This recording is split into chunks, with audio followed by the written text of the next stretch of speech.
qualified sa buong Pilipinas at halimbawa po nasa Metro Manila yung project, kahit po taga Region 3 na qualified talaga, pwedeng sumali. Hindi po malilimitahan ang mga contractors dito. If earlier, there could have been some evaluations of these contractors and anybody can join if they are qualified. Okay, that's one way of trying to address it, isa sa mga pwedeng solusyon natin, open bidding. Engineer Alcantara, kayo naman. Mr. President, Mr. Chair, I agree po doon sa sinabi Yusek Bernardo, pero meron pong siguro dapat mag-add po tayo ng additional ruling regarding mga contractor. Kasi po, halimbawa po open bidding. I think the DPWH cannot control naman po fully kung sa labas naman po mag-uusap lahat yung mga contractor na yan eh. Pwede po sila mag-auction na, o ikaw, ito lang sasabihin mo during the auction. Maganda po yung suggestion ni Yusek Bernardo po. Ang ano lang po, siguro sir, ma-implement, dati po kasi pag 2 beses kang natalo, may 2 strike o 3 strike policy po kami.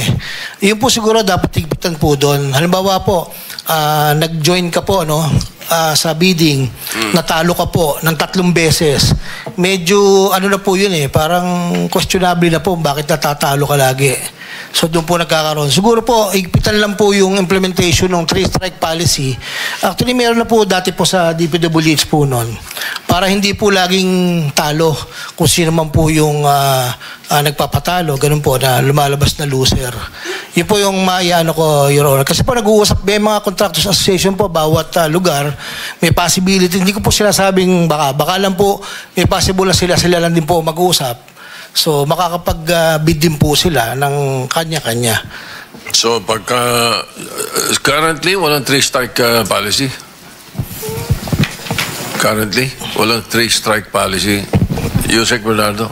Mr. Chair, if I may correct Engineer Alcantara, yung po sinasabing 3-strike policy are 3-strike violations po or 2-strike violations. I mean, earlier po, when a contractor joined the bidding and there were deficiencies in his documents or whatever that may cause him to be disqualified, yun po yung first offense. Halimbawa po, hindi siya sumaling bigla. Kung bumili siya ng dokumento, hindi po siya sumali. Yun po yung 1 strike na po yun. Ang losing 3 times or 2 times in the bidding will not you will not be given strike policy.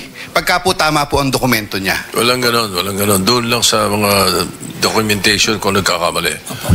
Engineer. Yun po yung ibig sabihin, sir. Kasi meron po mga sumasali po na matatalo pero yung dokumento po talagang parang hindi naman po talaga panlaban. Your Honor. Yun po yung ibig sabihin, Your Honor. Merong isang idea, both of you can answer. I'm not sure kanino ko narinig ito. Either isa sa mga tulpo either Rapi or Erwin to narinig ko. Sabi niya, bakit di raw alisin yung district? Di wala nang kontrolado congressman. Ilagay na sa regional or lakihan yung or itaas yung district into the regional. Ano tingin niyo ron?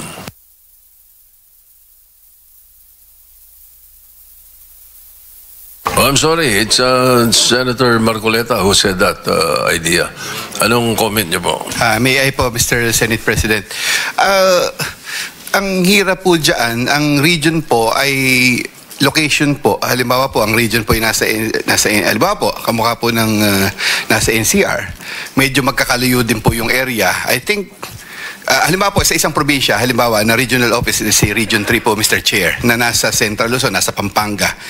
The area of jurisdiction of Region 3 are all in, let's say, Bulacan, Nueva Ecija, nasa Bataan. So magkakalayo po ito. And doing one, if it will be implemented by only one office in a location na medyo malayo po, ganun po katagal yung coordination. Medyo mahirap pong yung opisina ay nandun lang. While it can be possible po na ganun. Pero ang una po namin naging plano nun, na narinig ko, is that ang i-abolish ng una, region. District po ang ititira. Yun lang po, Mr. Chair. I just want to feed in this Baliktad initial... naman. Anong magiging pabor nun? Anong magiging mabuti ng mawala yung region at yung district lang? Mr. Chair, hindi na nga po natuloy yun kasi ang unang-una pong ayaw pumayag doon yung ating mga kaibigan dito sa lower house, I think. Kasi yun nga po yung ano. While the projects can be implemented by the region, still, they can talk naman po to the... Sino to the yung mga regional kaibigan yung ayaw pumayag sa lower house?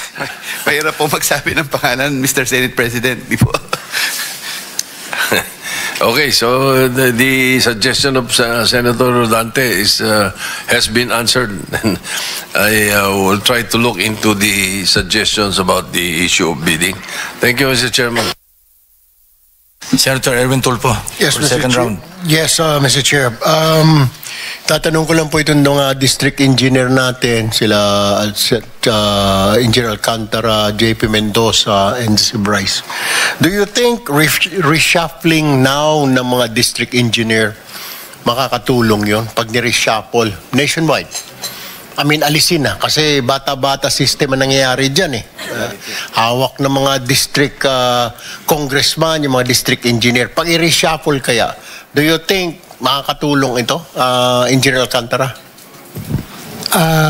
Your Honor, sa palagay ko po, case-to-case basis po, ano, halimbawa po, kung talaga naman pong mapoproteksyonan ng department, yung mga district engineer, let's say po, yung sinasabi nga po ng ating Senate President at ni Chairman na ito utos ng ganito, utos ng ganito, kung maninindigan naman po talaga, kasi po ang worry lang po talaga ng ibang district engineer pag hindi po papalitan po eh.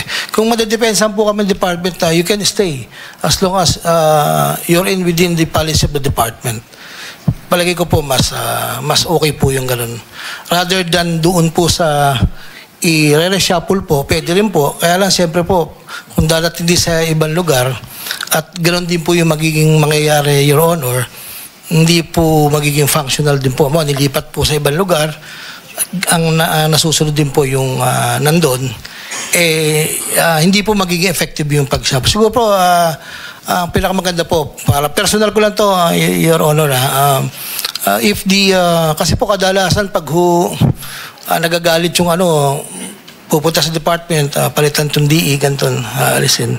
Siyempre, nangangamba naman po yung mga ibang DE na malayo o maalis po doon sa po. Kahit hindi siya ang naglagay ng, kahit hindi inilagay ni Congressman yung district engineer, pwede siya pumunta sa DPWH main office at sabihin kay Secretary, palitan mo ito. That's how powerful they are? Or pagbata niya lang hindi sumunod? May mga ganong cases po, pero hindi ko po, I cannot speak for others po, Your Honor. Medyo indulgence po. Engineer Bryce, do you think? I mean, we'll find a solution dito para maiwasan na itong mga ganitong klaseng activity. Do you think mas maganda i-reshuffle yung mga DE para hindi nagkakila, hindi walang affiliation, friendship, ika nga, na benefactor, yung mga DE, syempre tatano na utang na loob sa congressman? Tingin ko po mas makakatulong po yung suggestion ni Boss Henry, yung kailangan po manindigan ng department na kung tama naman po yung ginagawa ng district engineer through the policy of the department, is hindi siya pwedeng tanggalin ng basta-basta ng politicians po. Engineer Mendoza, you agree? Pag hindi mo sinunod yung gusto ni Congressman na ipanalo yung kanyang kontraktor, masisibak ka sa pwesto? Depende naman po yun, sir. Kumbaga, nire-recommenda po yun ng may mga sitwasyon naman po na nirekomenda ng congressman yung contractor. Minsan, dumarating din sa punto na nung dati po, nagkakaroon din ng labanan sa bidding. Meron naman din pong mga punto na yung kung sino yung nirekomenda, yun yung nananalo sa bidding. Let me go to Yusek Bisnar. Former DPW Secretary Bonoan allowed delegating the authority of district engineers to procure, implement, and approve the plans, programs of work, and approve budget for the contract. Wala pa bang inaalis, di pa inaalis ito ni Secretary Vince Dizon o binago na ito? Kasi parang lahat